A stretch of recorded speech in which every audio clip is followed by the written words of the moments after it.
Baik,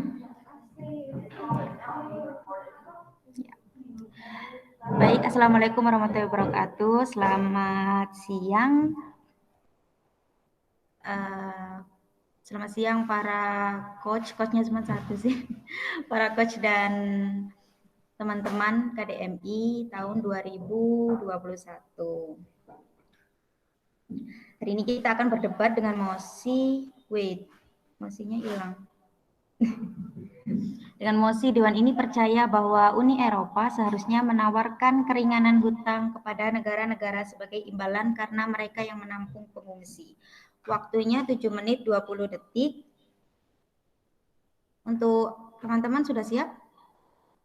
Oke. Kami undang untuk membuka kasus mosi perbedaan kita pada siang hari ini. Kami undang pembicara pertama dari tim pembuka pemerintah, dengan durasi waktu 7 menit 20 detik dimulai saat Anda bentar, stopwatch.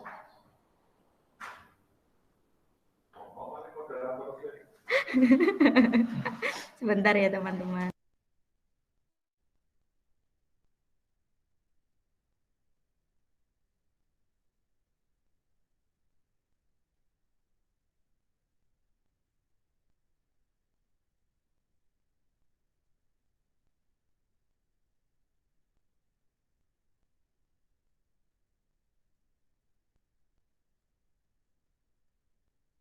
Cek suaranya terdengaran kan, Mbak? Terdengar, Kak.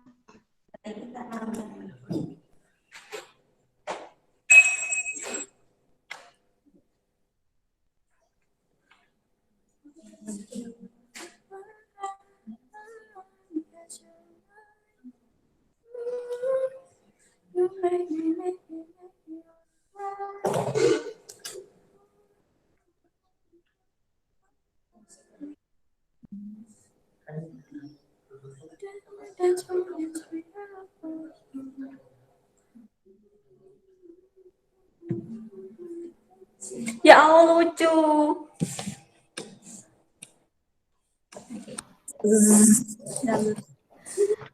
Kami undang pembicara pertama dari tim pembuka pemerintah. Waktu 7 menit 20 detik dimulai saat Anda berbicara. Sebelumnya, apakah suara saya sudah terdengar jelas? Untuk Mbak Sofia. Jelas, Kak.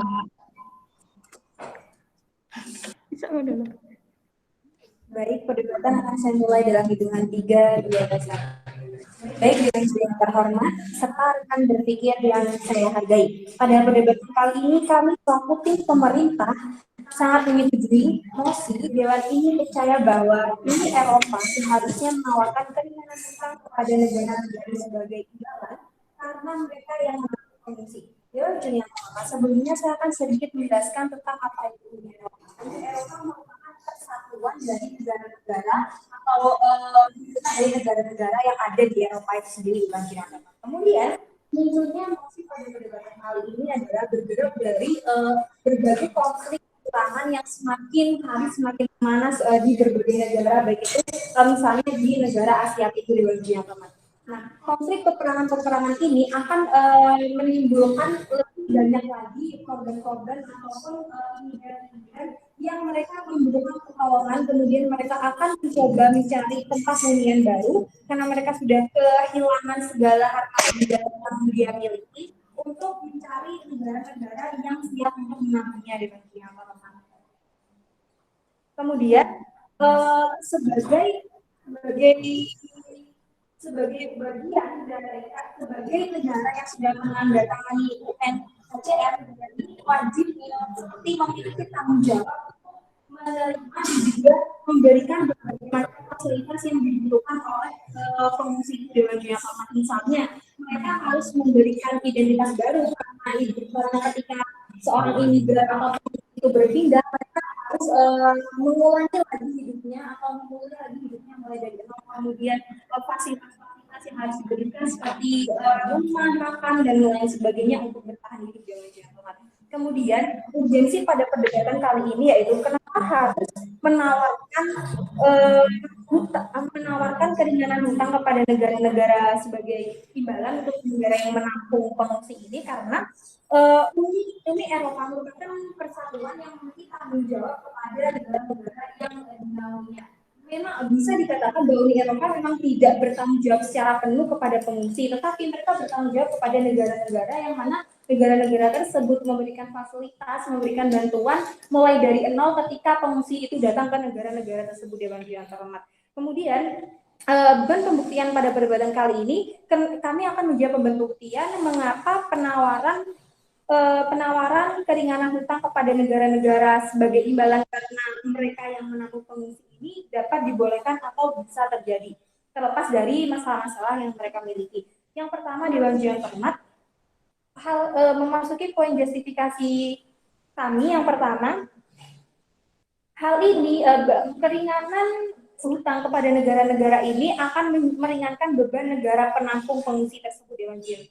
Kita tahu bahwa beban suatu negara itu sudah berat dengan permasalahan-permasalahan makhluk-makhluk manusia-manusia di dalamnya, permasalahan-permasalahan masyarakat yang sejatinya menjadi warga negara asli dari negara tersebut, Dewan Juri yang terhormat. Nah, ketika pengungsi itu datang, maka akan lebih banyak dan akan lebih berat beban yang ditampung oleh negara penampung itu.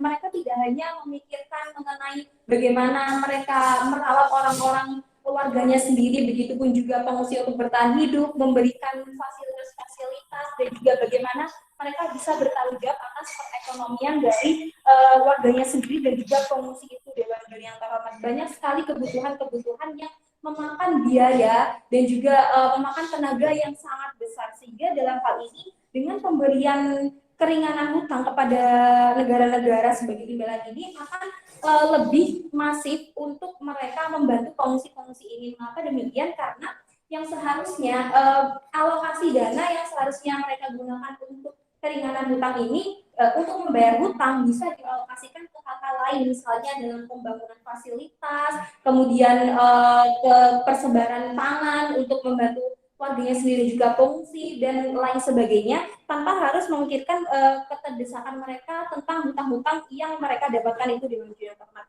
Sehingga dalam hal ini kami garis bawahi bahwa mekanisme dalam keringanan hutang ini tidak dengan serta-merta menggratiskan, tetapi memberikan jangka waktu yang lebih lama untuk suatu negara itu membayarkan hutang yang dimintanya kepada negara lain, Dewan Juri yang terhormat. Kemudian yang kedua, mengapa hal ini patut untuk dilakukan oleh Uni Eropa kepada negara-negara sebagai imbalan, Dewan Juri yang terhormat?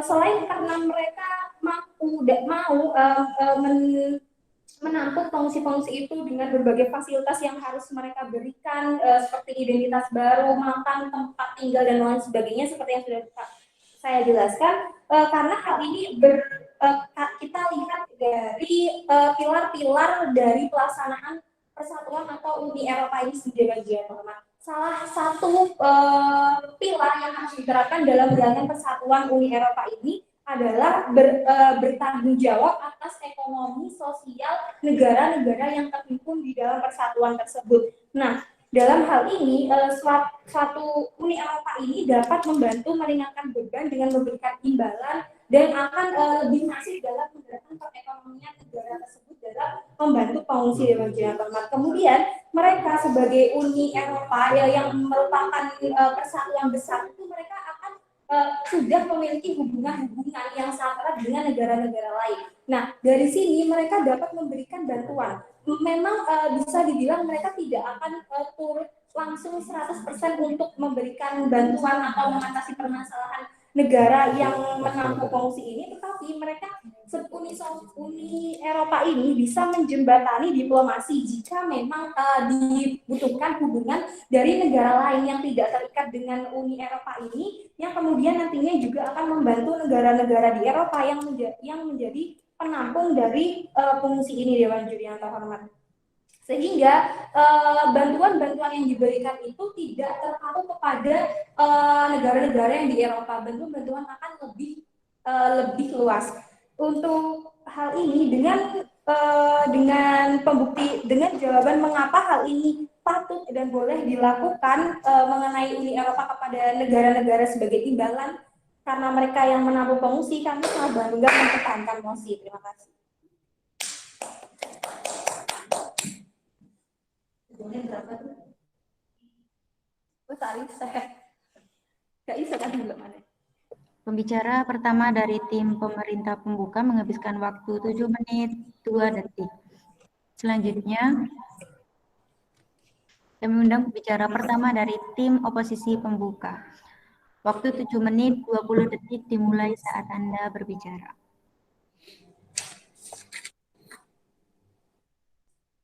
Baik, selamat siang Dewan Juri yang terhormat serta rekan berpikir kami dari tim pro yang saya hargai.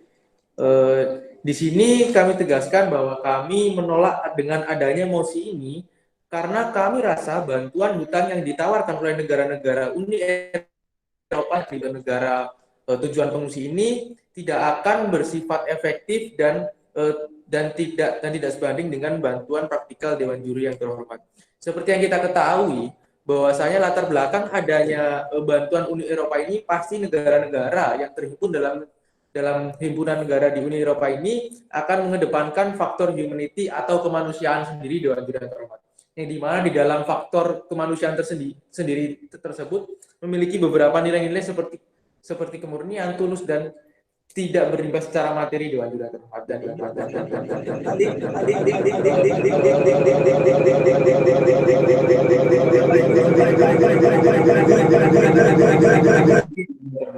Namun sebelum saya menyampaikan argumen saya, izinkan saya untuk membidas beberapa argumen daripada tim pemerintah. Saya akan mengajukan dua pertanyaan. Yang pertama, di mana hubungan logis beban tanggung jawab negara-negara Uni Eropa dan negara-negara pengungsi, sementara negara-negara tersebut tidak mempunyai hubungan antar regional antara satu sama yang lain, dan itu tadi gagal dijelaskan oleh pembicara dari tim pemerintah.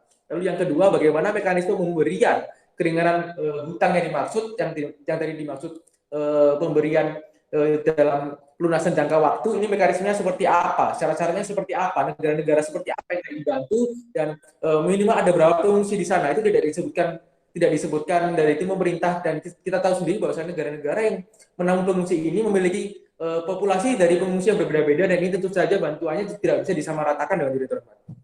Baik, memasuki poin argumentasi saya. Mengapa kami dengan tegas menolak mosi ini Dewan Juri yang terhormat? Karena kami rasa bantuan keringanan hutang ini tidak sebanding dengan bantuan praktikalnya Dewan Juri yang terhormat. Bayangkan saja, ketika kita memberi bantuan keringanan dalam konteks ini pelunasan hutang, kita memberi jangka waktu untuk lunasi hutangnya, ini sama saja kita hanya mengulur-ulur waktu, dan pada akhirnya kita tetap menerima pelunasan hutang dari negara-negara tersebut yang finansialnya belum tentu belum tentu baik ketika mereka menerima pengungsi Dewan Juri yang terhormat.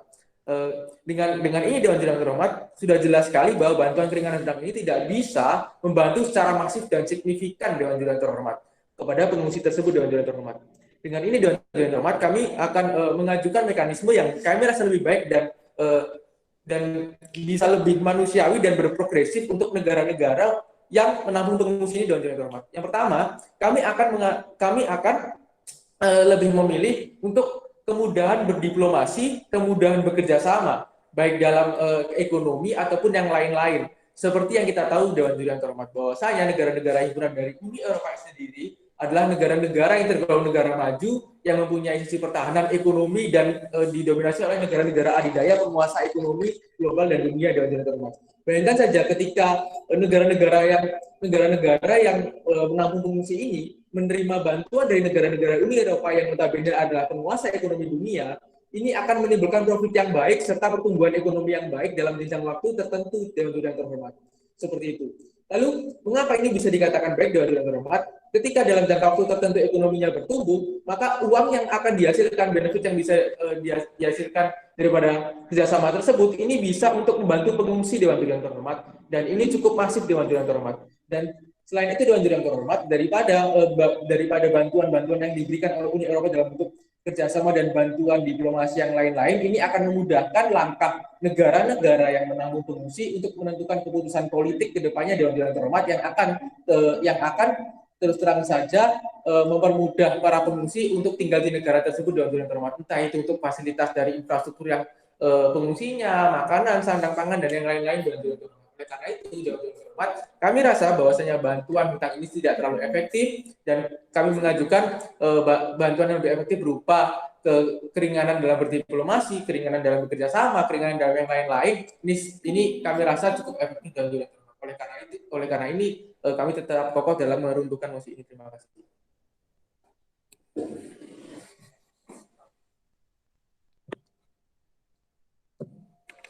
Pembicara pertama dari tim oposisi pembuka menghabiskan waktu 4 menit 45 detik. Untuk selanjutnya kami undang pembicara kedua dari tim pemerintah pembuka. Waktu 7 menit 20 detik dimulai saat Anda berbicara. Cek suara saya dengar dengan jelas.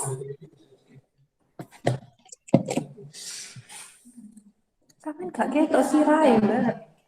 Sirai gak gitu. Apakah suara saya bisa terdengar dengan jelas?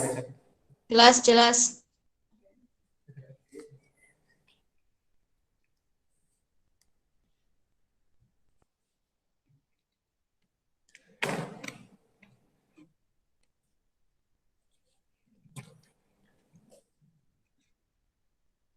Perdebatan akan saya mulai dalam 3, 2, 1. Dewan Juri yang terhormat, ada kesalahan besar di pola pemikiran yang diberikan oleh tim oposisi mengenai siapa sebenarnya yang nantinya akan menampung pengungsi dalam perdebatan ini. Perlu diluruskan Dewan Juri yang terhormat. Hal ini akan sekaligus menjawab mengenai pertanyaan mereka mengenai bagaimana beban tanggung jawab Uni Eropa terhadap negara penampung pengungsi. Dewan Juri yang terhormat. Dalam mosi ini dijelaskan bahwa negara-negara penampung pengungsi itu adalah negara-negara yang terlibat di dalam Perserikatan Uni Eropa. Mengapa demikian?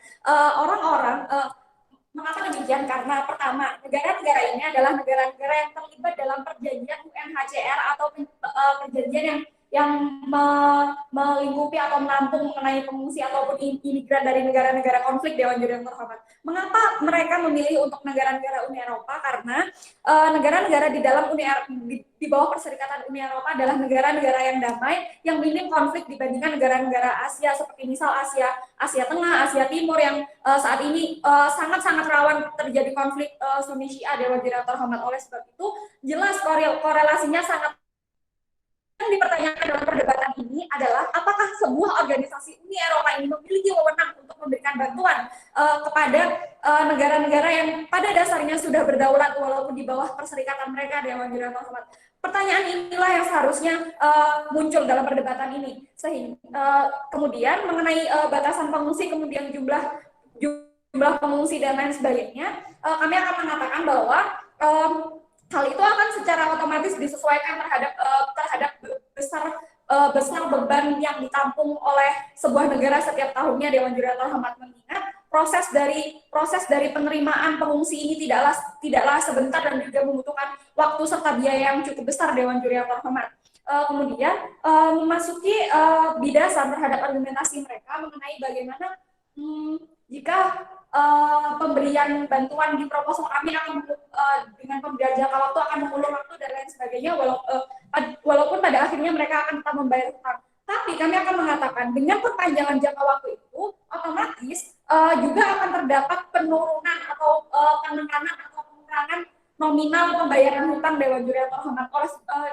Dengan pengurangan nominal pembayaran hutang ini terhadap negara-negara yang memberikan hutang, sebuah negara yang menjadi tempat bernaungnya pengungsi ini akan bisa secara mandiri mengolah dan juga merealokasikan pendanaan mereka yang seharusnya diperuntukkan membayar hutang namun digunakan untuk optimalisasi di sektor-sektor lain seperti pendidikan, kesehatan dan lain sebagainya yang pada akhirnya juga akan dipergunakan oleh pengungsi itu juga. Dewan Juri yang terhormat. Kemudian kami akan mengatakan bahwa mengenai bagaimana menekankan kembali mengenai bagaimana Uni Eropa dapat bertanggung jawab atas hal ini. Dewan Juri yang terhormat. Uni Eropa sebagai sebuah organisasi yang membawahi negara-negara yang berserikat di bawahnya, Dewan Juri yang terhormat memiliki 3 pilar dan 3 kewajiban. Yang pertama untuk mendukung dan juga memberikan bantuan ekonomi terhadap negara-negaranya. Dalam hal ini, negara-negara yang bertugas sebagai penampung pengungsi mengalami kesulitan ekonomi, sehingga sangatlah relevan bagi Uni Eropa memberikan dukungan dan juga bantuan, baik itu pemberian keringanan berupa bantuan ekonomi secara langsung maupun bantuan berupa diplomasi jika dibutuhkan negara yang memberikan hutang itu berada di luar Uni Eropa sehingga membutuhkan mekanisme khusus Dewan Juri yang terhormat. Selain itu, Uni Eropa memiliki wewenang untuk membuat kebijakan baru yang pada dasarnya dapat mensejahterakan dan juga menjaga kesatuan dari negara-negara yang berdaulat di bawah naungannya Dewan Juri yang terhormat. Oleh sebab itu, kami percaya bahwa dengan hal ini dapat dibenarkan sebuah organisasi seperti Uni Eropa untuk memberikan bantuan kepada negara-negara yang berdaulat di bawahnya untuk yang telah menampung pengungsi Dewan Juri yang terhormat. Kemudian, mari memasuki bagaimana hal ini akan tetap baik-baik saja dari sisi negara pemberi hutang Dewan Juri yang terhormat. Ketika orang mendengar memberikan keringanan hutang, kita akan berpikir bagaimana negara yang memberikan hutang ini akan mengalami kerugian karena misal jangka waktunya diperpanjang atau misal nominal hutangnya dipotong Dewan Juri yang terhormat. Kami akan mengatakan hal ini tidak apa-apa dan bisa dibenarkan, bahkan mereka harus berkenan untuk memberikan hal ini Dewan Juri yang terhormat. Mengapa demikian? Karena negara-negara pemberi hutang ini adalah warga dunia juga Dewan Juri yang terhormat. Mereka juga memiliki tanggung jawab untuk menjaga ketertiban dunia, untuk menjaga kesejahteraan manusia-manusia yang menghuni dunia itu Dewan Juri yang terhormat. Negara-negara yang memberikan hutang ini, walaupun misal mereka tidak menandatangani perjanjian UNHCR untuk memberikan perlindungan terhadap pengungsi, mengapa mereka tetap bertanggung jawab? Karena negara-negara ini belum bisa memberikan penekanan terhadap negara-negara yang berkonflik yang menyebabkan orang-orang ini mengungsi, tidak punya rumah dan tidak punya hak untuk bahkan diperlakukan sebagai manusia di negaranya sendiri Dewan Juri yang terhormat. Oleh sebab itu, negara-negara lain juga tetap turut bertanggung jawab terhadap apa yang terjadi di dunia ini dan juga korban dan juga masyarakatnya. Hal ini juga akan menjadi tambahan social responsibility atau tanggung jawab sosial bagi negara-negara ini untuk mendukung perdamaian dunia Dewan Juri yang terhormat. Tidak akan ada salahnya untuk memberikan bantuan manusiawi berupa pemotongan hutang ini Dewan Juri yang terhormat. Kemudian dari sisi pengungsi, dengan adanya pemotongan hutang ini, pemerintah akan dapat lebih optimal untuk mengalokasikan pendanaannya yang telah direncanakan secara rutin di setiap tahunnya untuk mengoptimalkan fasilitas-fasilitas yang diperuntukkan untuk pengungsi ini Dewan Juri yang terhormat, seperti misal mempercepat proses bagaimana mereka mendapatkan identitas baru, bagaimana mereka bisa mendapatkan izin tinggal dan juga bekerja Dewan Juri yang terhormat. Karena pengungsi ini tidak akan pernah bisa mendapatkan hak-hak itu di negara penampungan sementara Dewan Juri yang terhormat. Hanya bisa didapatkan dari negara-negara yang telah menandatangani UNHCR itu Dewan Juri yang terhormat. Oleh sebab itu, kami sebagai tim pemerintah tetap bangga untuk menerima mosi ini atas dasar hal ini merupakan kewajiban bagi Uni Eropa untuk membantu negara-negara yang berserikat di bawahnya. Kemudian bagaimana negara penampung ini akan merasa teringan bebannya sehingga dapat mengoptimalkan fasilitas untuk kebaikan para pengungsi dan juga masyarakatnya secara umum. Dan kemudian yang ketiga mengenai bagaimana negara pemberi hutang pun juga tidak akan bermasalah dengan hal ini karena merupakan kewajiban mereka sebagai penghuni sebagai warga dunia. Terima kasih.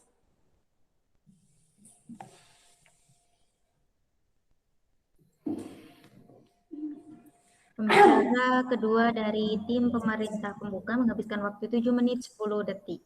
Untuk selanjutnya kami undang pembicara kedua dari tim oposisi pemerintah oposisi pembuka 7 menit 20 detik dimulai saat Anda berbicara.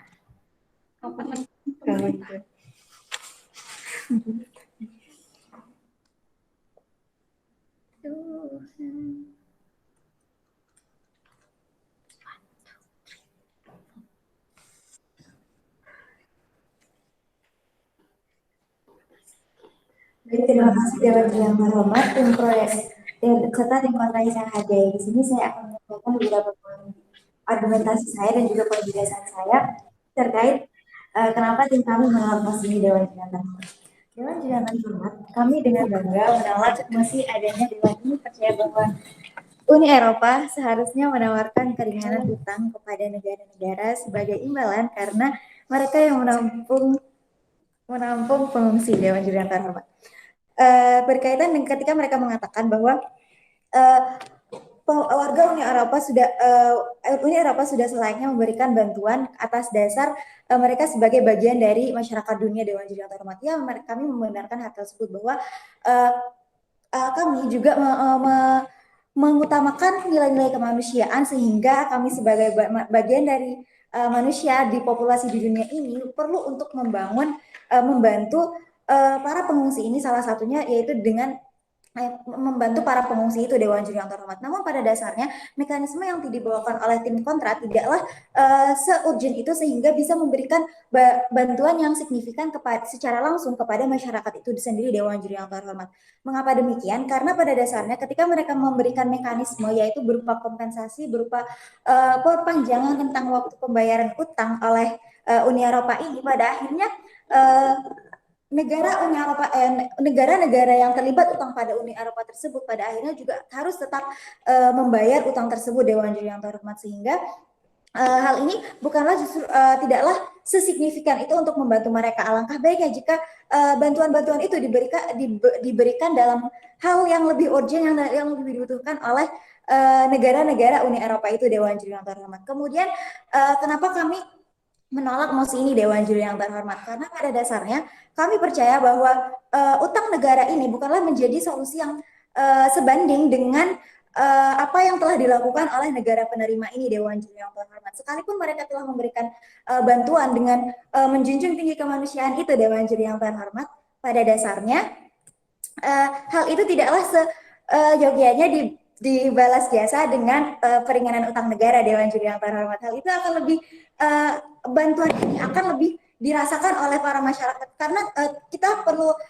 menggarisbawahi bahwa objek utama dalam hal kemanusiaan di sini adalah dari para pengungsi itu sendiri, Dewan Juri yang terhormat, sehingga yang seharusnya menjadi target utama kita adalah para pengungsi itu, Dewan Juri yang terhormat, sehingga apabila yang dibantu ini justru adalah negara-negara yang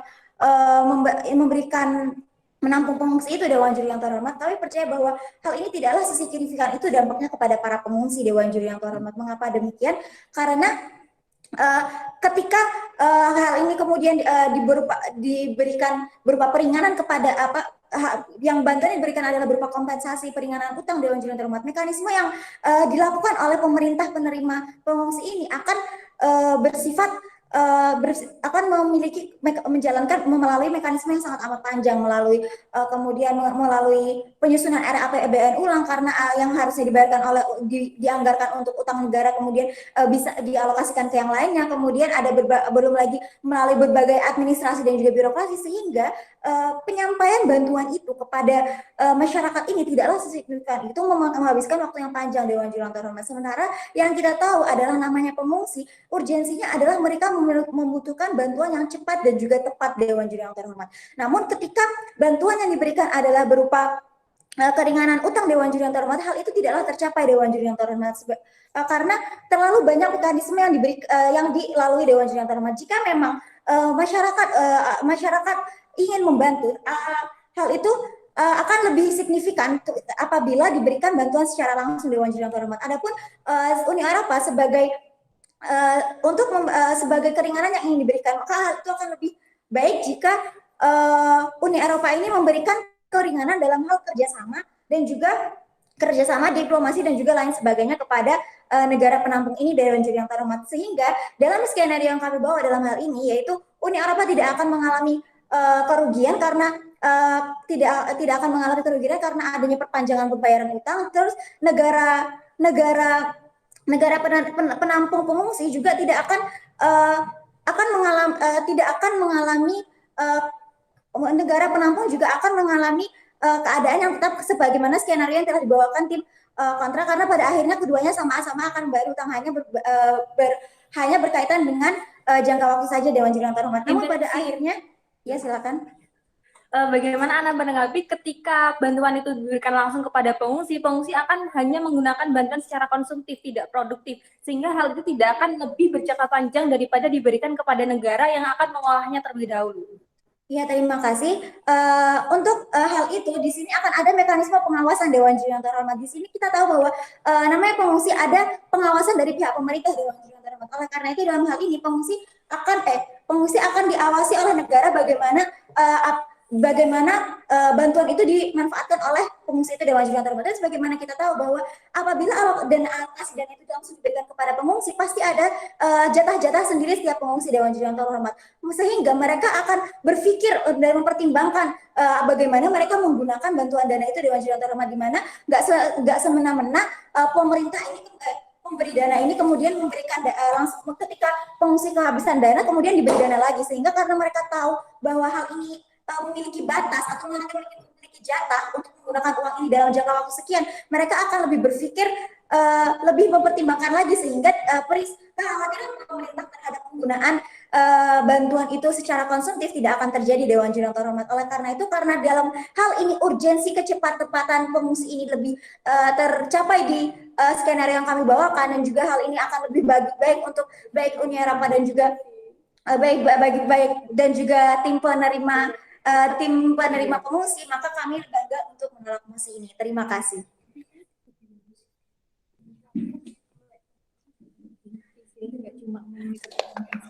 Pembicara kedua dari tim oposisi pembuka menghabiskan waktu 6 menit 40 detik. Untuk selanjutnya kami undang coach kita untuk memberikan verbal education. Ya, kami silakan Sofia Arimurti, Coach Sofi, untuk memberikan hasil serta verbal mosi kita pada siang hari ini.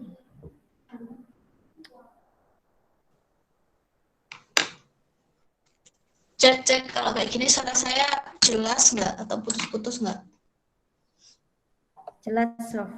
Aman. Oke. Terima kasih waktunya. Assalamualaikum teman-teman semua.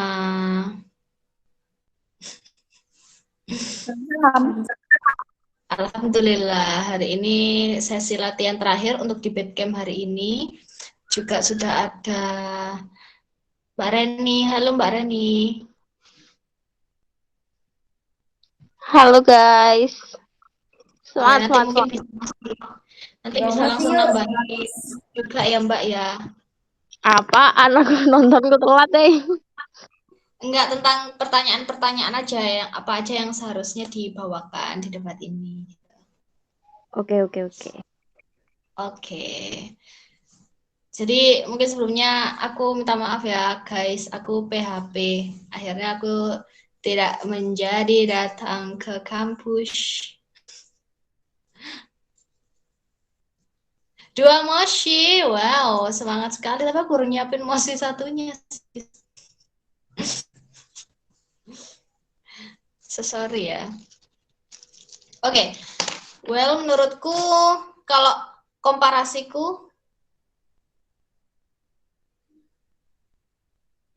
mosi NUDC. Ya, gak apa-apa sih. Kalian ke pantinya jadi jam 4. Nutut nggak? 2:30, 1,5 jam. Belum ngomong ke Pak Aji.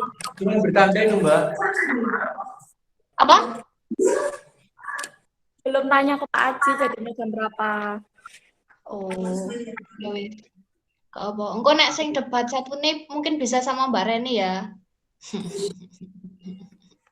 Sing mosi NUDC.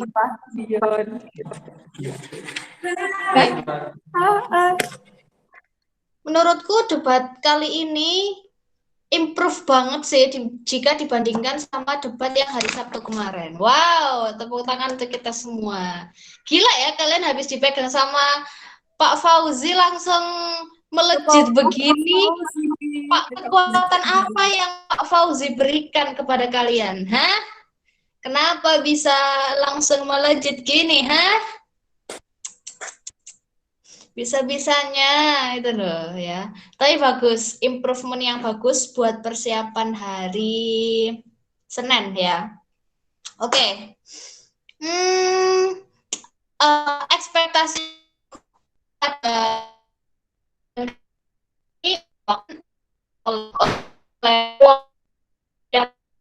juara Regin dan juga Fatimah. Kok aku nulis Sofi mana?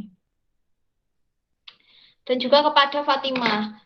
Kalian udah menjawab poin-poin inti dan penting lah yang memang seharusnya dibawakan pada poin ini, tapi memang masih harus ada penjelasan lebihnya ya teman-teman.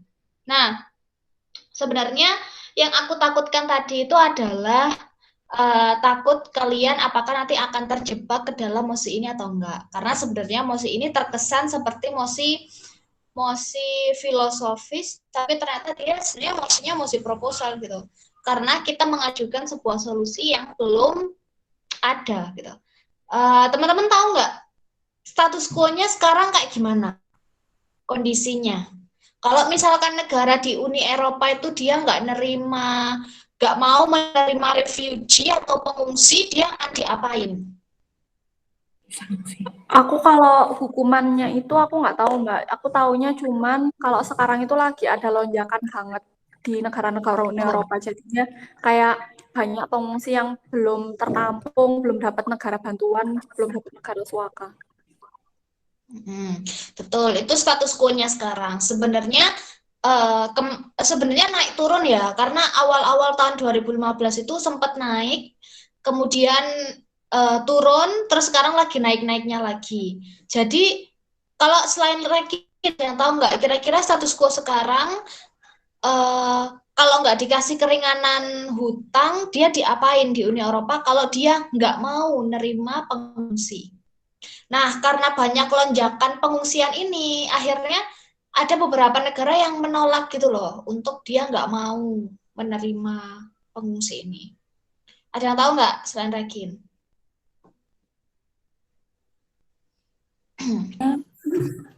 Tapi kita kalau ekonomi kita kan ngerti. Turki Mbak yang menerima banyak. Ya. Tanyanya kalau dia nggak nerima, dia diapain? Disanksi mungkin. Sebenarnya UNHCR itu punya pendanaan juga nggak sih Mbak? Jadi kalau misal dia nggak menerima, dia nggak dapat jatah pendanaan pembantuannya itu. Kayak misal Australia tahu yang habis nutup kuota. Jadi mereka nggak dapat bantuan hidup UNHCR. Sebenarnya, nah ini yang agak problematik di debat ini sebenarnya. Karena Uni Eropa itu dia berdiri sendiri. Bukan berkaitan dengan UNHCR. Kalau UNHCR itu kita ngomongin masalah global world. Apakah orang-orang yang setuju sama UNHCR ini akan dapat insentif atau enggak? Tapi emang benar kalau Uni Eropa ini emang menandatangani perjanjian dengan UNHCR. Tapi UNHCR ini kan punyanya United Nations ya. Kalau Uni Eropa ini kan ya kayak ASEAN gitu loh, Rek. Kayak ASEAN. Jadi negara kumpulan. Jadi sebenarnya berkaitan, sebenarnya mereka berdua berkaitan, tapi kita tidak ngomongin UNHCR di sini. Tadi aku dengar kayak ada yang ngomongin sanksi ya. Siapa sih ngomongin sanksi tadi? Nggak ada. Ya Allah, aku kerungunan berarti. Nah, sebenarnya benar status quo-nya tuh sekarang negara-negara kalau dia nggak mau menerima pengungsi, dia tuh akan dikenai sanksi, dia akan mendapatkan hukuman. Ya nggak hukuman sih, sanksi. Sanksi kan beda ya hukuman ya. Hukuman itu lebih ke hukuman yang secara tertulis. Kalau sanksi itu hukuman yang tidak tulis enggak sih, Rek? Jadi dia akan dapatkan sanksi itu. Sanksinya adalah dia dikucilkan di Uni Eropa. Dia akan nggak didengarkan pendapatnya ketika rapat di Uni Eropa. Mendapatkan ini banyak uang, tapi privilege lain yang didapatkan di Uni Eropa gitu. Nah, mungkin sebenarnya kita akan ngomong dulu nih, kenapa sih Uni Eropa bisa sekuat itu dengan memberikan sanksi kepada negara-negara yang nggak mau menerima pengungsian. Jadi, bener katanya Rekin tadi, status quo sekarang pengungsi itu lagi banyak-banyaknya, atau bener katanya si juara tadi, si Turki lagi nerima banyak-banyaknya gitu kan. Berarti kan ada negara yang menerima dan enggak. Nah, teman-teman bisa cari di Google setelah ini, ada sampai Uni Eropa itu bikin tabel gitu loh, Rek. Bikin tabel negara tersebut harus menerima berapa pengungsi dalam 1 tahun. Jadi Uni Eropa itu karena kasusnya sekarang lagi banyak banget, lagi marak banget, mereka tuh kayak menargetkan, bikin rapat besar tahunan gitu, menargetkan bahwa mereka harus menerima paling tidak 160.000 pengungsi yang akan ditampung di Uni Eropa. Dan itu disebarkan ke negara-negara yang ada di Uni Eropa gitu loh. Nah, persebarannya berapa? Persebarannya itu tergantung sama, pertama, besarnya negara tersebut, kedua kemampuan negara tersebut, ketiga GDP dari negara tersebut kayak gitu. Makanya mungkin Turki bisa menerima banyak pengungsi karena dia memang negaranya powerful dibandingkan sama negara-negara kecil lainnya. Nah, ada beberapa negara yang keberatan gitu loh untuk menerima pengungsian ini. Contohnya siapa? Nah, tadi kan juara tanya, lo emang negara mana sih yang nggak bisa menerima? Kenapa dia nggak mau menerima kayak gitu-gitu kan? Itu adalah pertanyaan yang bagus banget di dalam Debattles karena Timbro juga tidak menjelaskan hal itu. Negara-negara yang dia secara frontal, secara eksplisit tidak mau menerima pengungsian adalah beberapa negara kecil yang memang dia udah punya konflik internal di negara tersebut. Contohnya kayak negara Hungaria, kemudian Ceko, kemudian ada Ukraina, dan negara-negara kecil lainnya yang memang dia kapabilitas untuk menampungnya itu tidak sebanyak yang ditargetkan oleh Uni Eropa gitu. Jadi Uni Eropa ini kayak seakan-akan pengen dianggap sebagai dunia itu sebagai orang yang menyelamatkan pengungsian gitu loh. Selain dia memang punya tanggung jawab secara moral karena terbentuknya deklarasi Uni Eropa yang dia bikin sejak awal. Nah, sebenarnya kita perlu bahas juga sih, kenapa Uni Eropa bisa sepowerful itu untuk mengatur negara-negara ini harus nerima berapa orang. Kayak misalkan Rohingya kan dia juga tersebar kan, nggak cuma di Indonesia, tapi juga di Malaysia, di Brunei, dan negara-negara lainnya, Singapura, kayak gitu-gitu. Tapi kenapa ASEAN itu nggak punya power untuk mengatur negara-negara ASEAN untuk menampung Rohingya? Kira-kira teman-teman ada pendapat nggak kenapa Uni Eropa punya power untuk mengatur negara-negaranya, sedangkan ASEAN itu nggak punya gitu? Ayo, kenapa kira-kira?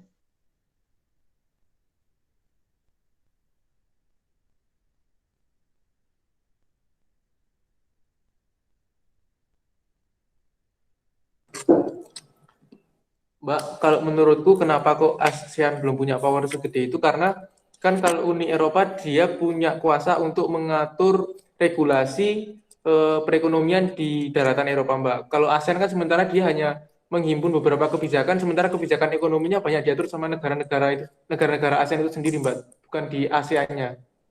Jadi nggak memberikan kuasa gede gitu, Mbak.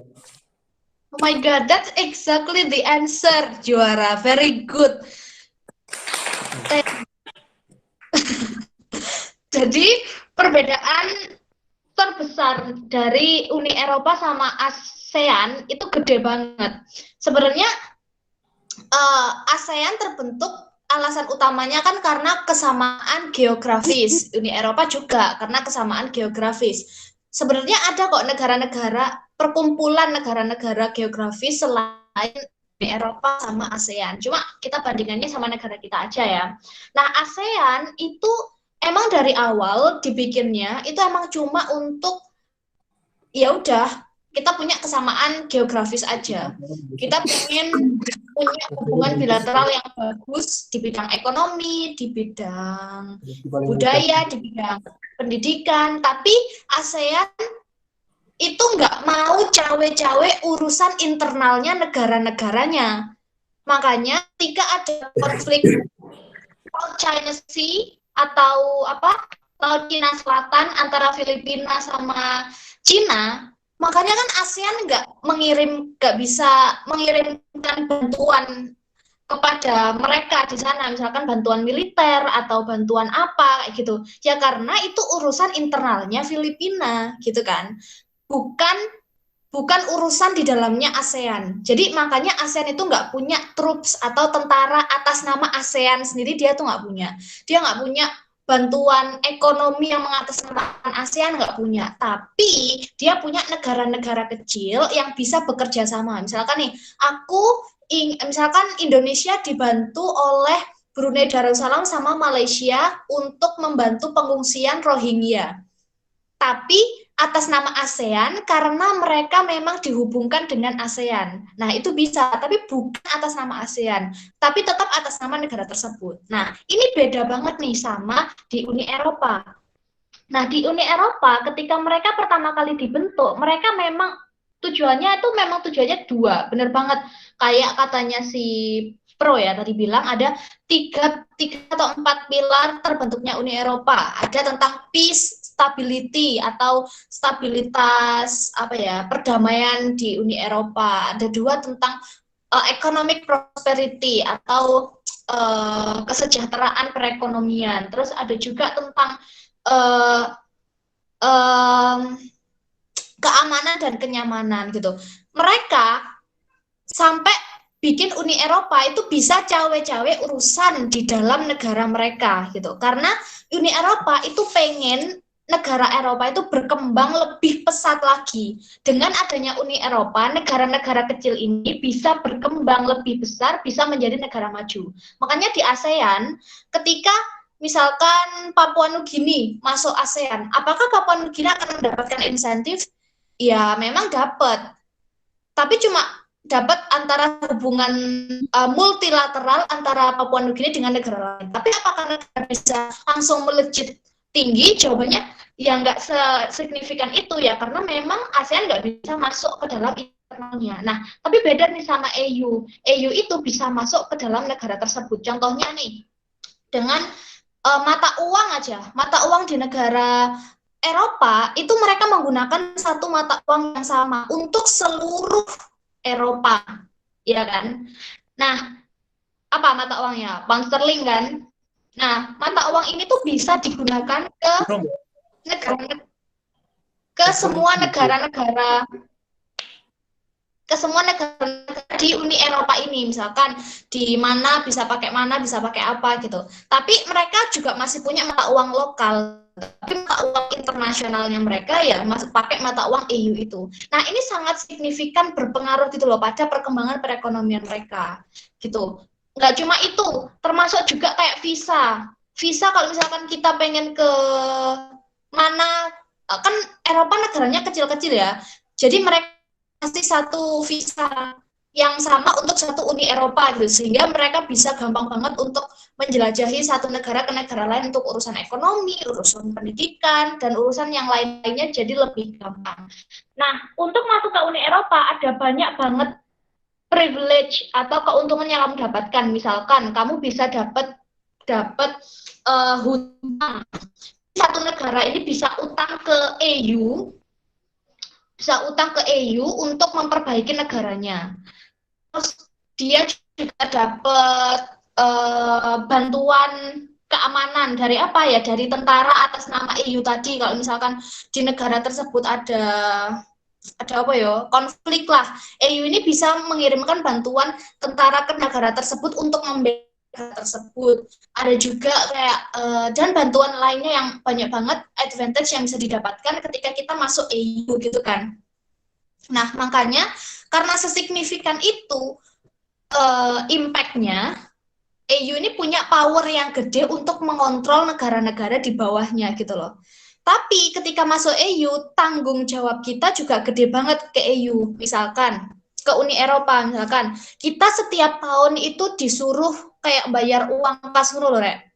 Bayar urunan. Ya tujuannya apa ya? Untuk biaya riset dan inovasi, untuk membiayai si tentara-tentara ini, untuk membiayai ngasih utang itu tadi ke negara itu. Jadi pinternya EU, pinternya Uni Eropa adalah kita ngasih duit itu diolah sama mereka gitu loh. Jadi kayak Uni Eropa adalah sebuah institusi di mana diatur untuk membangun si negara di dalam Eropa ini tadi. Ya. Nah, sekarang pertanyaannya nih, kenapa Uni Eropa harus ngasih keringanan hutang kepada negara-negara yang mau menerima refugee atau pengungsi, ya kan? Oke. Nah, iya, mekanismenya boleh dari tim pro bilang mekanismenya adalah ingin memperpanjang masa waktu. Betul banget. Jadi mekanisme yang bisa dipakai untuk sebenarnya ada dua ya. Pertama, perpanjangan waktu, atau kedua meringankan hutangnya. Misalkan hutang yang awalnya bunganya let's say 10% tapi diringanin nih karena kamu udah nerima refugee diringanin jadi cuma 3% kayak gitu. Nah, itu kan sangat signifikan ya. Jadi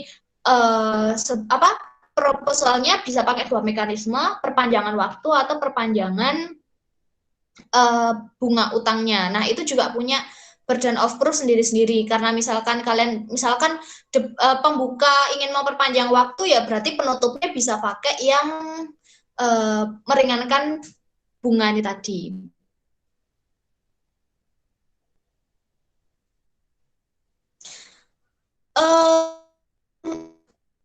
Menurutku yang bilang bahwa aku lupa tadi yang bilang siapa. Alasan kenapa EU itu harus menerima Uni Eropa itu harus menerima pengungsian itu ditaruh di awal karena tadi itu kamu bilang bahwa Uni Eropa ini tidak bisa membantu konflik di negara tersebut, makanya dia harus menerima karena apa ya? Karena dia nggak bisa membantu konflik di negara tersebut, maka akibatnya dia harus menampung warga-warga konflik tersebut. Itu kayak alasan yang harus dibawa di awal, kenapa pada akhirnya negara di Uni Eropa ini, negara-negara kecil ini harus menerima pengungsian itu.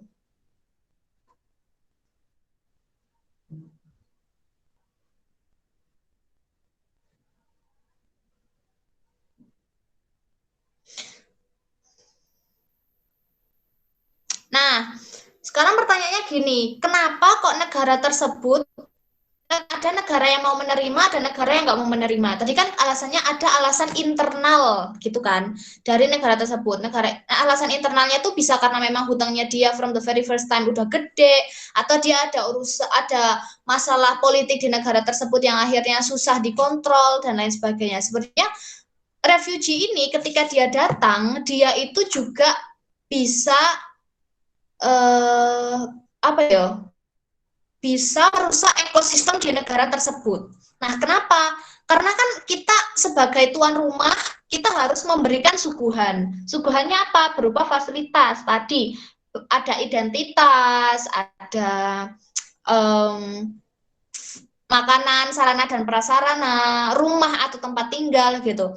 Tapi setelah itu efek jangka panjangnya, setelah dia udah jadi warga negara di situ, yang kita butuhkan adalah ada yang namanya persaingan dengan warga. Nah, persaingan dengan warga lokal ini dalam bentuk apa? Misalkan dalam bentuk pekerjaan, dalam bentuk lahan, rumah yang harus berbagi dengan pengungsian. Terus juga kayak struktur konstruksi sosial, gimana pada akhirnya orang-orang ini harus beradaptasi orang-orang baru, di mana orang-orang baru ini mungkin punya culture yang berbeda dengan mereka. Mereka juga harus deal sama gimana kebiasaan-kebiasaan refugee ini di tengah-tengah mereka. Nah, kayak gitu-gitu tuh yang membuat negara-negara itu malas untuk menerima pengungsi dari negara-negara konflik gitu kan. Nah, karena biasanya masalah basicnya adalah masalah ekonomi, pekerjaan tadi ekonomi, terus rumah tadi juga masalah ekonomi dengan masyarakat gitu, sehingga bantuannya juga harus berupa bantuan ekonomi, yaitu dengan memberikan keringanan hutang gitu. Biar apa? Ya biar refugee-nya bisa diterima di negara tersebut.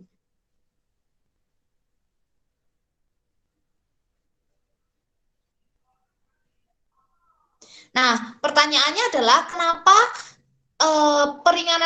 pemberikan keringanan hutang itu bisa sesignifikan itu untuk membantu si pengungsi ini di negara-negara penampung tadi.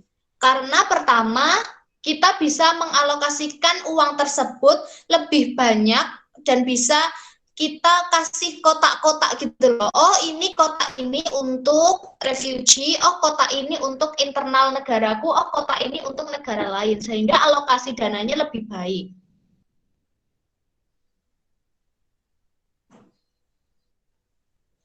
Nah, kedua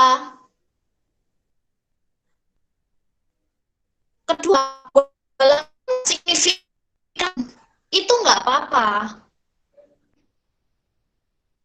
Karena di Uni Eropa itu ada namanya persaingan antara sayap kiri, sayap kanan. Ini ada hubungannya dikit juga sama kayak politik gitu. Sayap kiri, sayap kanan, Demokrat sama apa satunya? Lupa aku. Apa rek satu rek?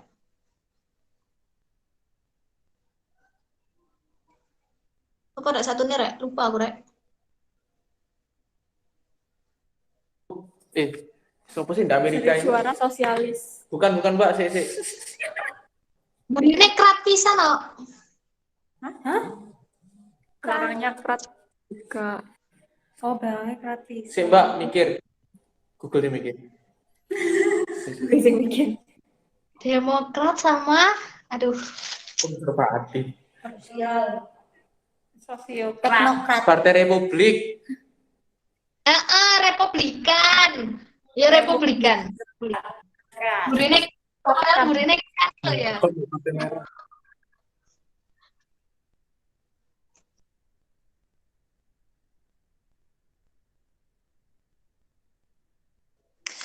Nah, walaupun nggak sesignifikan itu pun sebenarnya nggak apa-apa karena ini kayak persaingan politik gitu. Karena pemerintah kan itu nggak mau nerima ya. Pemerintah nggak mau menerima berarti dibales sama oposisi dengan memberikan keringanan hutang gitu kan. Walaupun nggak sesignifikan itu nggak apa-apa karena paling enggak tim oposisi ini ada upaya untuk melawan tim pemerintah untuk memberikan bantuan kepada pengungsi dibandingkan dengan tidak memberikan bantuan sama sekali. Nah, ini berarti ngomongin masalah citra dua partai ini di depan masyarakatnya. Apakah in the name of humanity, dalam nama kemanusiaan, sebenarnya partai mana sih yang mau membantu? Kayak gitu-gitu. Jadi persaingan antara koalisi dan oposisi di Eropa, persaingan di voters atau masyarakat ini tadi. Paham nggak, Rek? Maksudnya? Halo? Paham nggak maksudnya? Paham, Mbak. Paham. Oke, sip.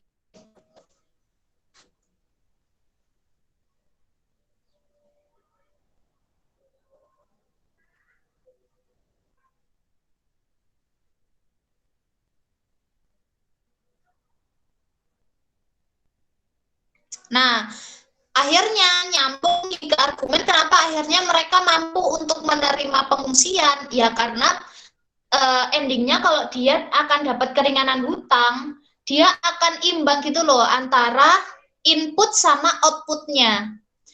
Nah, selama ini dia tuh ada ketimpangan input sama output. Dia ketimpangan di output ketika dia nerima refugee atau nerima pengungsi karena dia dianggap negara yang gede tapi pengeluarannya juga gede, masalah internalnya juga gede, insentifnya juga gede.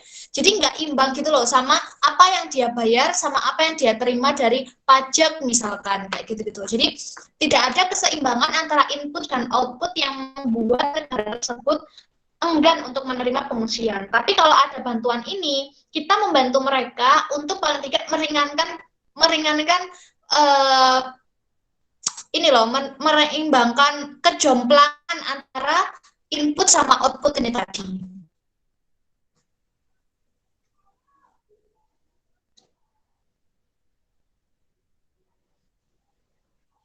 Tetapi yang pro. Nah, sekarang ngomongin ke yang kontra. Saya kene akan bentar ya.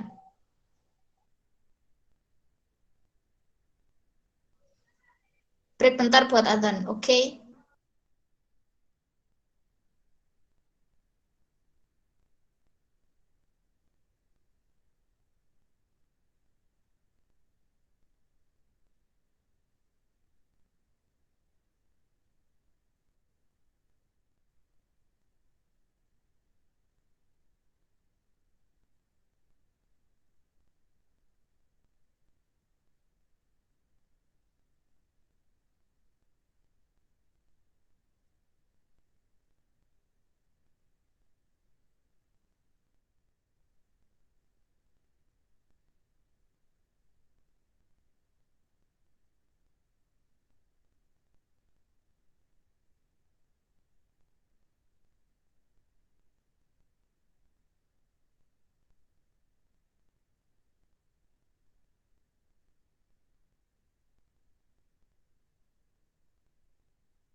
Bisa kalau berdua nggak apa-apa aja, oke?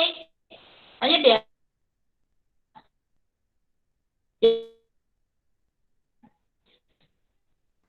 Patah-patah, Sof. Iya, Ta. Aman sekarang. Oke. Lego. Lanjut ya. Oke.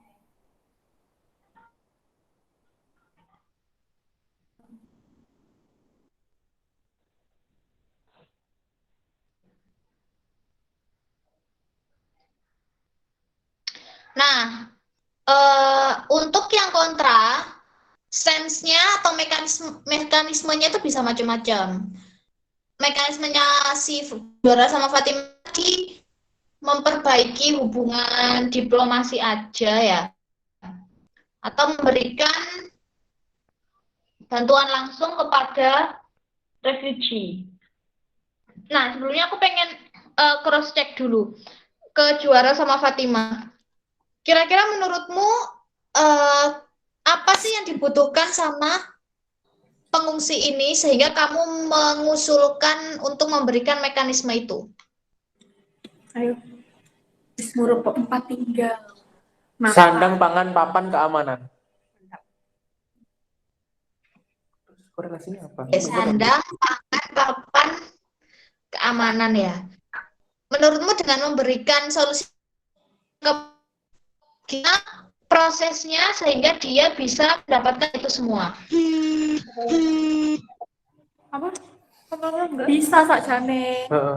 Bantuannya itu langsung, misal dia pendanaan atau kerjasama proyek, misal Pembangunan hunian pengungsi. hunian buat mereka, atau ya, itu stok sih kalau dalam bentuk pendanaan secara langsung, karena nggak akan bisa orang luar tuh nggak akan bisa buat Uji-uji. atau buka lapangan pekerjaan buat mereka. Jadi paling gitu-gitu toh. Atau bantuan bahan makanan. Impor ekspor, kebijakan impor ekspor di Kaiso. Kamu nang negara berarti. Kayak gak dia fokus ya. Coba. Oke, stance-nya tuh bisa sebenarnya sebenarnya kamu kalau mengajukan mekanisme itu nggak apa-apa, berarti kan kamu bantuannya bukan bantuan ekonomi ya, tapi bantuannya adalah bantuan non ekonomi yang akan membantu proses perbaikan refugee tapi tidak secara ekonomi gitu kan maksudnya Juara. Iya, Mbak. Tapi berarti kan ada beban pembuktian nanti pada akhirnya gimana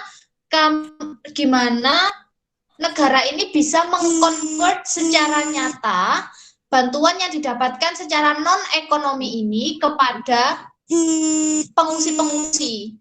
Karena kan akhirnya nggak kelihatan secara nyata gitu loh kalau bantuannya tidak non ekonomi, gak terlihat secara nyata konversi nih. Oh iki untuk negaraku, oh iki secara untuk pengungsi gitu. Jadi kayak kurang kelihatan, kayak harus ada supervisi yang lebih gimana akhirnya negara tersebut bisa secara lebih amanah ngono loh, istilahnya ada Islam lebih amanah sing bener-bener pembukuannya secara clear dan jelas bahwa ini adalah khusus untuk pengungsi, padahal negara tersebut juga butuh bantuan tersebut untuk internal negara dia tersendiri gitu loh, paham nggak? Pemilahan.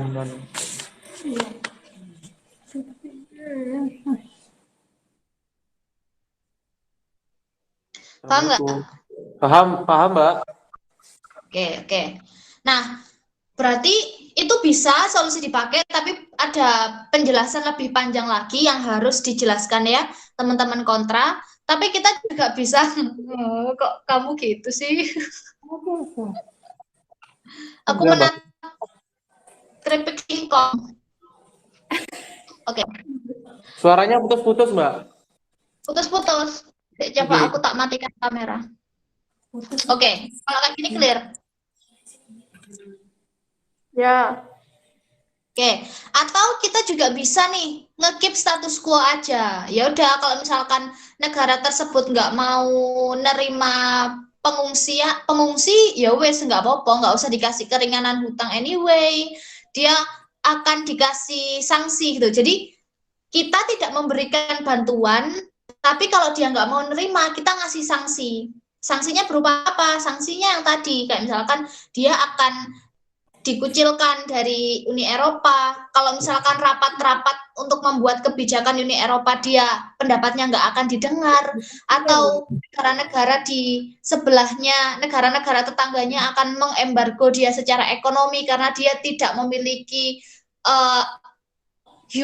humanitarian atau apa ya, sisi kemanusiaan yang tinggi karena dia tidak mau menerima si pengungsi ini tadi.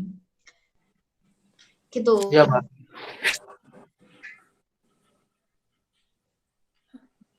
Nah, sekarang menjadi pertanyaan adalah kalau misalkan pengungsi nggak diterima di negara tersebut, terus dia ditampung di mana, gitu kan? Kira-kira dia akan berada di mana si pengungsi ini? Gak cuma buat tim kontra aja, tapi buat tim yang lain. Di negara yang mau menampung, Mbak. Pengungsian sementara, Mbak, kayak negara persinggahan. Tapi namanya apa istilahnya? aduh, Istilahnya apa? Negara singgah, nggak tahu, Mbak. Negara Lupa. perantara. Iya, negara perantara. Refugee. Iya. Negara Iya, perantara itu. betul. Bisa jelas lah ya, jelas ke negara yang mau menerima itu jelas. Tapi kalau nggak ada yang mau menerima, dia di mana? Ada yang namanya, betul, dia akan ditampung di satu daerah tertentu, namanya refugee camp. Ya, ingat-ingat namanya refugee camp. Jadi itu kayak penampungan refugee atau pengungsian gitu yang isinya yo kayak tenda darurat gitu rek, tenda darurat intinya tidak layak lah untuk si refugee ini. Tapi ini kayak lebih baik ngono loh daripada dia nggak diterima di negara manapun atau stateless. Tapi Isinya Mbak, ya kayak kenapa? tapi kalau misal di refugee camp itu kan dia kayak cuman dapat tempat tinggal aja tanpa ada perang gitu aja. Tapi dia nggak bisa kayak cari makan, nggak bisa cari apa namanya pekerjaan dan lain sebagainya. Akhirnya kayak hidupnya itu cuma jasadnya aja, nggak bisa benar-benar hidup. Iya, iya benar, tapi berarti kan bantuannya kita memberikan bantuan, berarti pertanyaannya gini loh, kontra, ini kan berarti kita stance-nya adalah akan keep status quo dengan tidak menerima mereka, ya wes kita being selfish aja karena kita memikirkan negara kita sendiri. Berarti kita di sini adalah ingin memberikan justifikasi kenapa kita nggak menerima mereka, nggak menerima refugee, karena kita punya alasan loh. Kayak misalkan, aku nggak mau pacaran sama kamu ya karena aku belum selesai sama diriku sendiri. Bukan karena aku tidak mencintaimu, tapi aku memang tidak mau, belum selesai dengan urusanku sendiri. Kenapa negara ini tidak menerima si pengungsian tersebut? Ya karena si pengungsi, bukan karena aku tidak mau untuk menerima pengungsi tersebut, tapi memang aku, negaraku belum selesai dengan urusanku sendiri. Kayak misalkan masih ada konflik internal, terus utangku juga masih banyak, kayak gitu-gitu. Ada justifikasinya. Justifikasi yang pertama adalah kalau misalkan kita dipaksakan untuk menerima refugee atau pengungsi, kita nggak akan mampu anyway, akan malah semakin terbebani. Karena sebenarnya negara kecil ini pun tidak membutuhkan pengungsian tersebut gitu loh. Kayak misalkan negara-negara besar yang mau menerima pengungsian, kayak misalkan let's say Turki atau Jerman bahkan. Kenapa sih Jerman itu angka menerima pengungsian itu gede banget? Kenapa bisa segede itu angkanya? Ya karena negara-negara Jerman itu angka produktifnya tuh kecil banget sehingga dia mau menerima pengungsi karena dia ingin meningkatkan SDM yang produktif di negara tersebut gitu. Nah, ini berbeda sama negara-negara kecil yang nggak mau menerima ini, ya karena mereka tidak membutuhkan refugee itu gitu loh. Pertama, dia tidak membawakan manfaat untuk negara tersebut. Kedua, dia tidak mampu untuk menerima negara tersebut. Ketiga, ya negara kecil ini nggak butuh refugee ini gitu loh. Nah, dan terakhir adalah setiap negara itu punya yang namanya refugee management atau immigrant management. Nah, setiap negara itu cara untuk manajemennya itu beda-beda. Dan memang dan itu menjadi masalah internal bukan masalah internal kayak apa ya? Privilege dari negara tersebut yang memang harus direspek sama negara lain gitu. Kayak misalkan Indonesia sama Vietnam, kita punya dasar hukum yang berbeda. Kenapa kok berbeda? Ya, kan berbeda aja. Kayak setiap negara memang punya keunikan yang memang ada basic right-nya, dasar hukumnya memang harus dijunjung.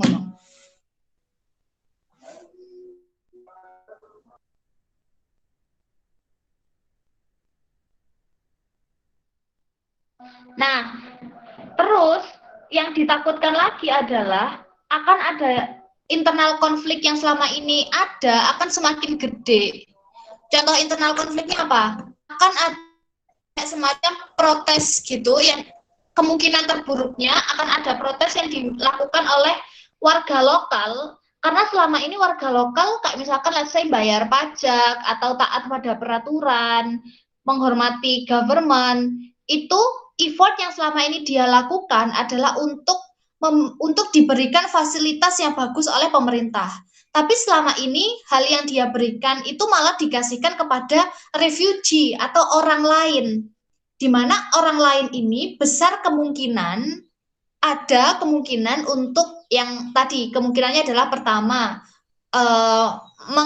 bukan meraut, mengambil jatah lapangan pekerjaan mereka, kedua mengambil jatah lahan mereka untuk tinggal, ketiga mengambil jatah makanan mereka kayak gitu-gitu. Jadi ada rasa kayak loh aku ini negaraku cek konflik, tetapi kenapa kok aku harus menerima orang-orang yang berkonflik ngono.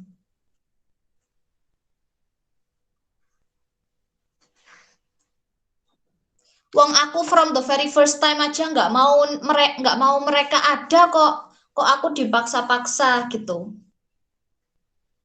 Nah, terus idealnya yang bisa menerima refugee itu siapa idealnya? Ya, idealnya adalah orang-orang yang punya willingness atau emang punya kemauan gitu untuk menerima si pengungsi ini.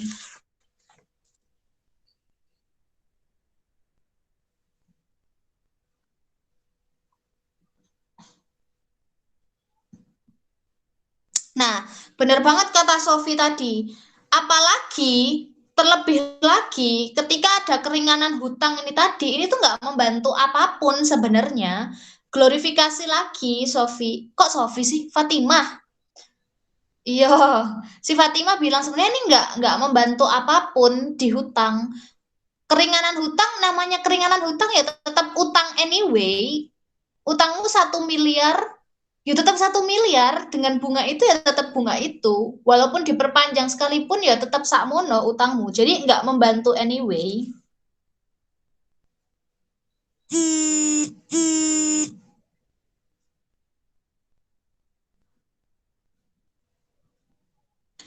Terus kalau misalkan udah deal sama refugee-nya pun belum tentu utang itu akan dibayarkan loh. Maksudnya jangka waktu panjang ini akan semakin memperpanjang kesakitan yang dialami oleh negara tersebut untuk membayar utang gitu loh.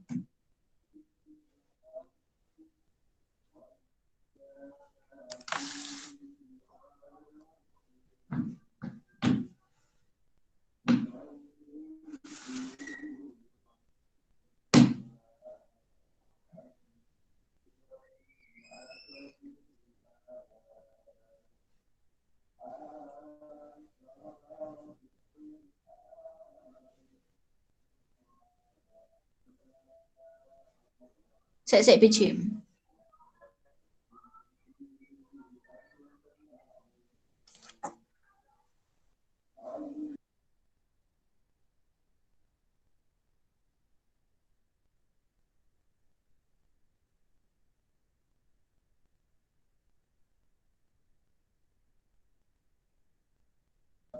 Oke, perbandingannya adalah tadi kalau ditanya lo di refugee camp kan jahat, kayak dia nggak dapat pelayanan yang baik, dia juga nggak dapat kehidupan yang layak kayak gitu-gitu kan. Sekarang perbandingannya adalah bukan dia akan di refugee camp atau di tempat di negara tersebut, tetapi perbandingannya adalah apakah pengungsi ini tetap diterima di negara tersebut tapi dia nggak bahagia karena pertama dia dapat diskriminasi dari warga lokalnya, dia nggak diterima di warga lokalnya, terus negara tersebut juga masih banyak konflik, atau dia tetap di refugee camp bersama dengan orang-orang yang lainnya yang dia mendapatkan dana bantuan dari United Nations misalkan.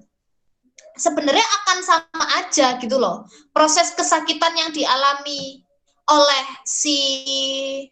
proses kesakitan yang akan dialami oleh pengungsi ini sebenarnya sama aja. Mau dia di refugee camp atau mau di negara yang nggak ada willingness untuk menerima ini. Jadi sebenarnya pindah tempat tapi sama-sama refugee camp. Tapi kalau di tempat ini diskriminasinya bentuknya apa? Misalkan pelayanan kesehatannya yang akan dibedakan. Kedua, dia juga nggak akan mendapatkan skill training yang sama dengan masyarakatnya, kayak gitu-gitu.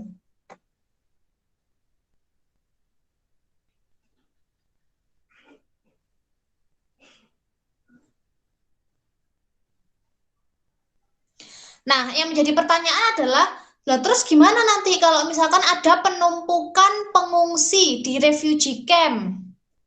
Ya kita jadi jahat aja, main selfish aja. Ya udah nggak apa-apa kalau misalkan ada penumpukan di refugee camp, karena akan semakin kelihatan gitu loh. Kasusnya akan semakin ke blow up oleh dunia. Jadi itu bukan lagi tanggung jawab dari Uni Eropa, tapi udah jadi tanggung jawab negara-negara lain yang udah willing atau ada kemampuan gede selain Uni Eropa untuk membantu si refugee tersebut. Kayak misalkan Australia atau Amerika yang memang dia mengglorifikasi untuk kemanusiaan yang tinggi kayak gitu-gitu. Jadi semakin menumpuk, ya nggak apa-apa semakin menumpuk karena akan menjadi sorotan bagi dunia untuk semakin memberikan dana bantuan dan nggak cuma tanggung jawab dari Uni Eropa aja gitu.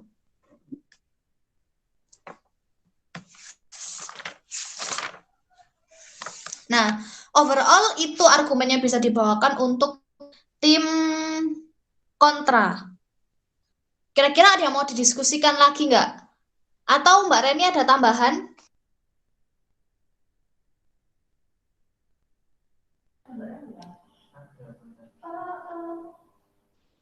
Soalnya aku nggak ngikutin dari awal.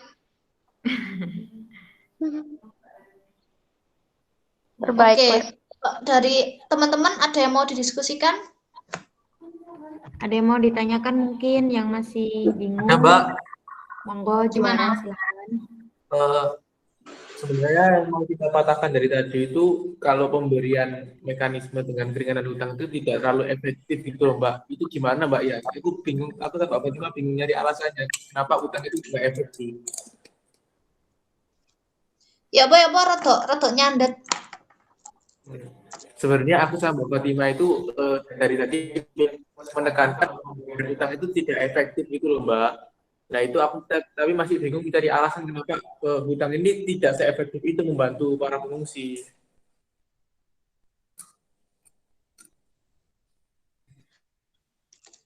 Kenapa keringanan hutang tidak sesignifikan itu atau tidak seefektif itu untuk membantu pengungsian gitu ya maksudnya? Juara, alasannya kenapa? Iya, Mbak. Tadi sempat disinggung nggak sih Mbak ya? Apa kira-kira tadi? Udah ku sebutkan sedikit tadi. Ada yang mau re-explain?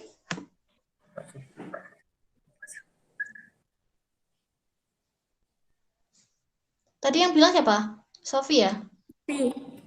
Mbak Sofi nyatet nggak ya, Mbak? Gimana, Sof?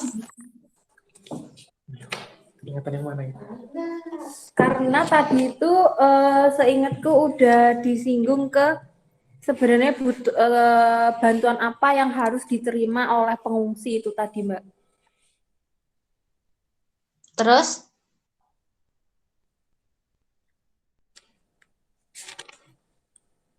Terus ada. Allah, aku menangis, guys.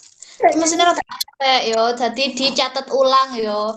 Jadi setelah rekaman ini ada, di recase yo. Ini maksudnya rada angel soalnya. Ya.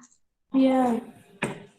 Jadi, kenapa kok akhirnya keringanan utang itu nggak sesignifikan itu membantu si pengungsi? Karena ini nggak mengubah revenue dari revenue keuangan yang dimiliki oleh negara tersebut gitu loh. Disambungin sama argumen yang dibawakan Fatima tadi. Misalkan utangmu 1 miliar, ya utangmu sebenarnya tetap 1 miliar, tapi waktu netok yang diperpanjang untuk membayar. Sebenarnya kita malah ngasih beban ke negara tersebut karena kita semakin lama menyiksa negara tersebut dalam lilitan utang loh. Misalkan yang seharusnya dia membayarnya 10 tahun tapi diperlama menjadi 20 tahun. Ya dia akan terlilit utang terus selama 20 tahun itu tadi. Jadi bilang aja keringanan hutang itu nggak membantu sesignifikan itu ke dalam proses pembayaran hutang Karena dia akan tetap punya utang anyway, jumlahnya juga akan tetap segitu. Iya ya. Oke. Ke Iya, Mbak. depannya, ketika dia udah 20 tahun, belum tentu dia bisa, kita nggak bisa memastikan apakah dia bisa bayar utang itu atau enggak gitu loh. Karena kita juga nggak bisa memprediksi apakah negara tersebut akan lebih baik atau tidak dengan keringanan utang tersebut ke depannya setelah kita menerima adanya pengungsi ini tadi.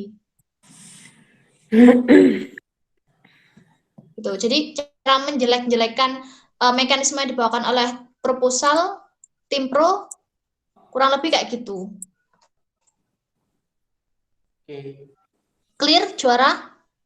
Clear, Mbak. Oke, yang lain.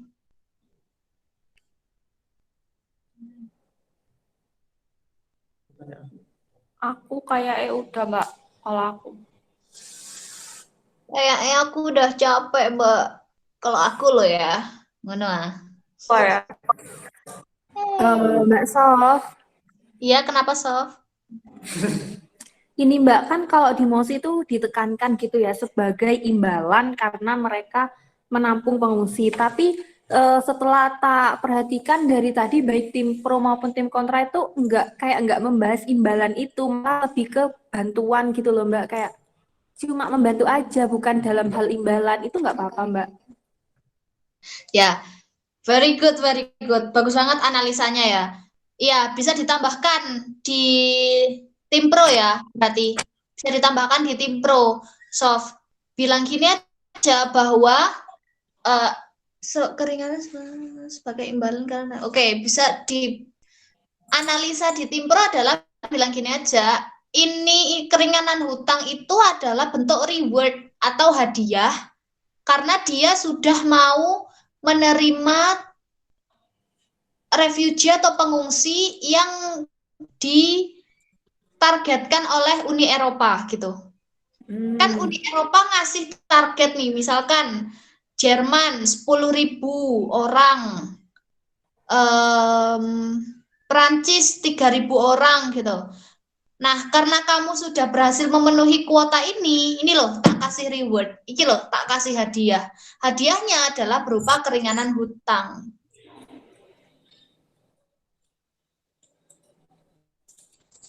Berarti kalau di kontra, kita bilang aja ya udah kita nggak perlu reward itu, toh kita juga nggak perlu hadiah itu gitu.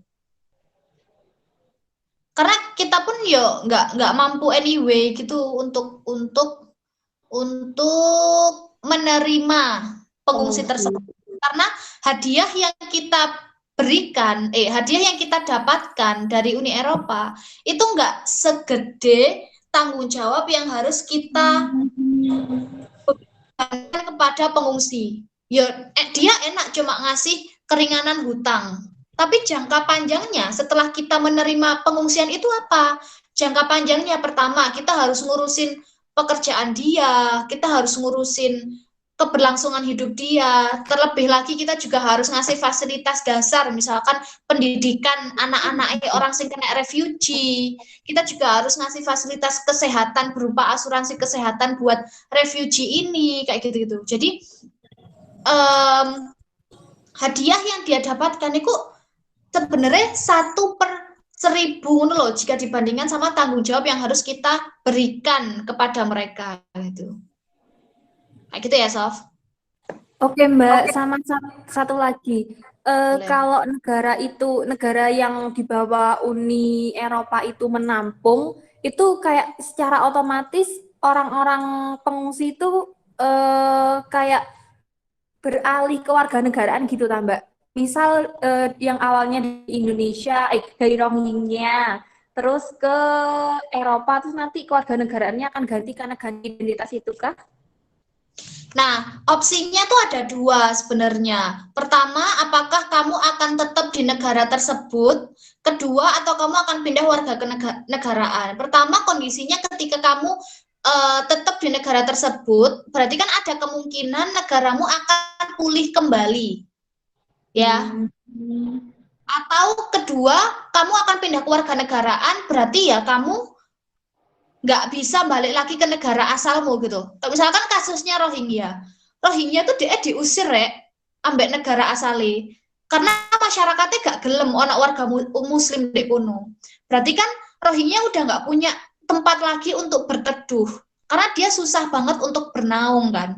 Ya berarti ketika Rohingya pindah ke Indonesia, dia Rohingya ngasih opsi lagi nih, kamu masih tetap mau balik ke sana dengan konsekuensinya kamu menjadi minoritas, nggak apa-apa awakmu menjadi minoritas, dan kamu ngerti konsekuensinya, atau kamu tetap di Indonesia dengan warga negara Indonesia gitu. Jadi opsinya sebenarnya kembali ke pengungsi tadi. Tapi paling enggak ketika kamu menampung, yang kamu butuhkan adalah kamu harus mewujudkan kembali dia sebagai orang awal. Misalkan ngasih healing secara psikologis, ngasih makanan yang bernutrisi, menurunkan atau menyelesaikan trauma yang dia alami selama ini, kesusahan, kayak gitu-gitu. Mbak, Paham? Apa ini nggak kontradiksi sama yang kayak jangka panjang? Tadi kan sempat Mbak Sofia bilang kalau ke jangka panjang itu pengungsi bakalan kayak persaingan sama warga lokal. Tapi kan kalau pengungsi itu udah diambil alih kewarganegaraannya, terus pindah kewarganegaraan, otomatis secara nggak langsung kayak mereka itu akan sama dengan warga lokal yang akan tetap membawa negara yang sudah menampungnya itu gitu, Mbak.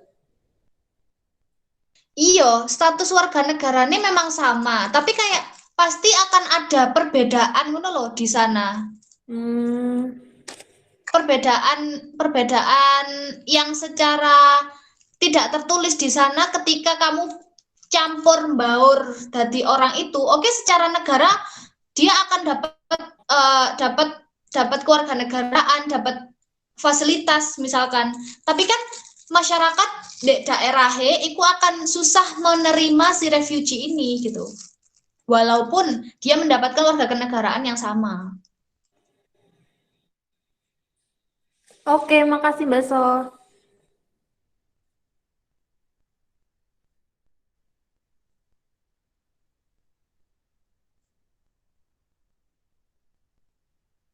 Oke, yang lain?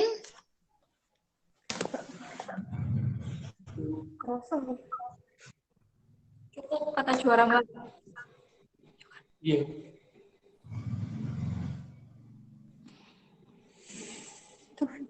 Cukup. Sudah terjawab.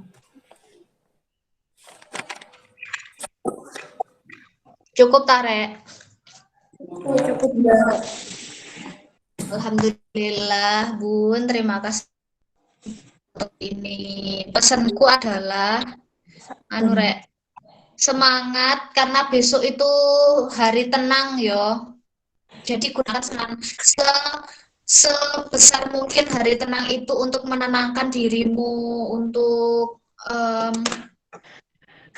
refleksi. Nek awakmu senang pijet yo pijet torek, cek urat-uratmu iku relaksasi ngono kan. Nek kate sauna lah, maskeran ngono ya. Jadi nek video cek ketok glowing kan ya. Terus minum vitamin, cek gak drop. Ya Sofi sing meneh jarene kate donor darah, aja lali minum susu roti kejunya.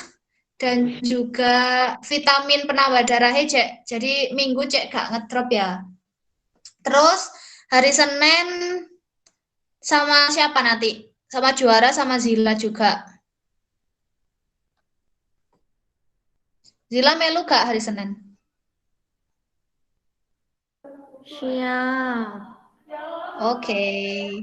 Ya gitulah hari Senin datangnya tepat waktu rek ya di awal. Nah, misalkan jam 9 udah mulai bagi musi ya, at least datang jam 7 lah rek.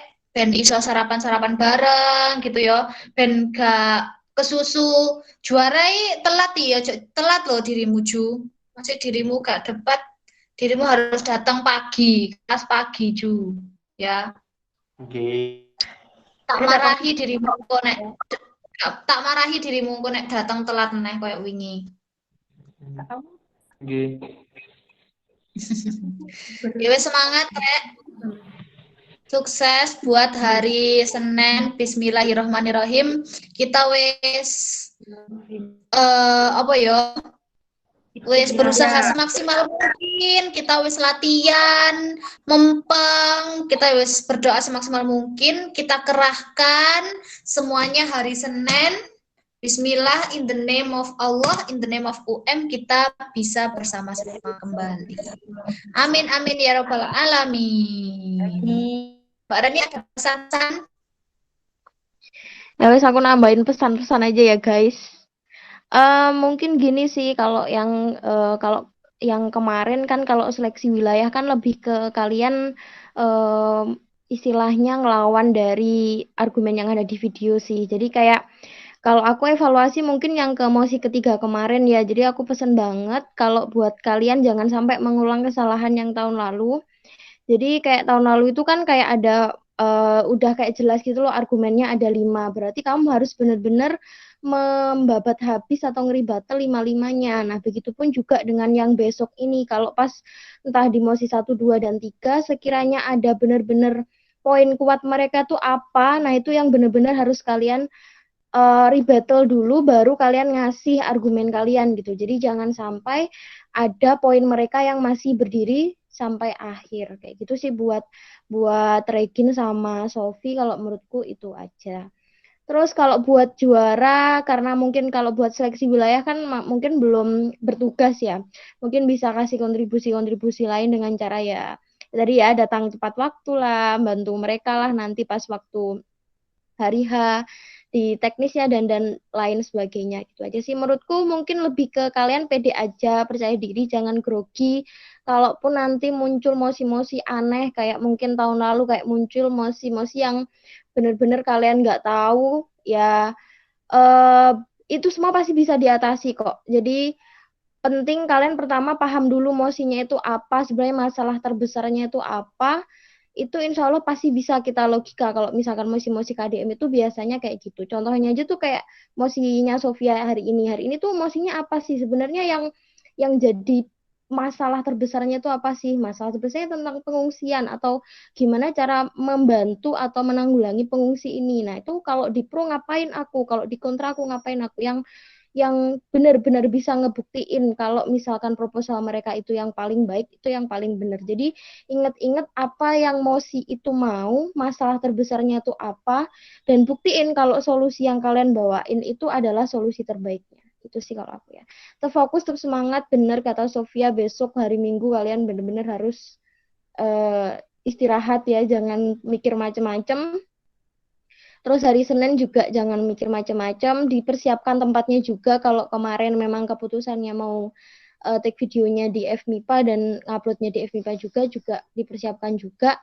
Jangan sampai telat karena ya keburu waktu juga. Jadi dan jangan terlena juga ya, karena kalau misalkan link pengumpulannya itu masih misalkan 2 jaman, ya jangan sampai terus akhirnya kalian leha-leha terus akhirnya malah kelupaan ngirim link kan juga bahaya. Jadi hati-hati aja. Tetap semangat semuanya. Terima kasih. Makasih Mbak terima Sof. kasih. Tepuk tangan untuk kita semua. Terima kasih banyak untuk Coach Sofia dan juga Coach Reni. Coach Reni, ya Allah, astagfirullah. Yang sudah menyempatkan waktunya dan menyalurkan ilmunya. Semoga apa yang didapat hari ini, 2 hari ini, dan yang sebelum-sebelumnya besok bisa diaplikasikan, besok bisa diterapkan, tidak grogi dan tetap semangat. Oke. Oh iya, untuk Coach Sofia dan Coach Mbak Reni, habis ini kita insya Allah akan ke panti asuhan. Mungkin barangkali ada yang mau dititipkan, monggo. Kita mau ke panti yang kayak kemarin ya, Gin ya? Ya apa sih, Gin? Nggak diserahi dah. Ya insya Allah ke panti yang sama. Seperti itu.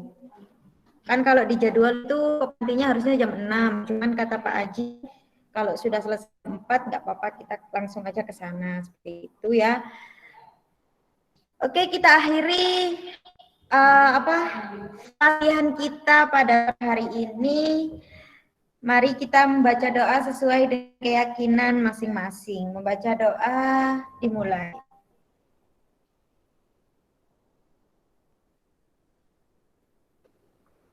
Amin.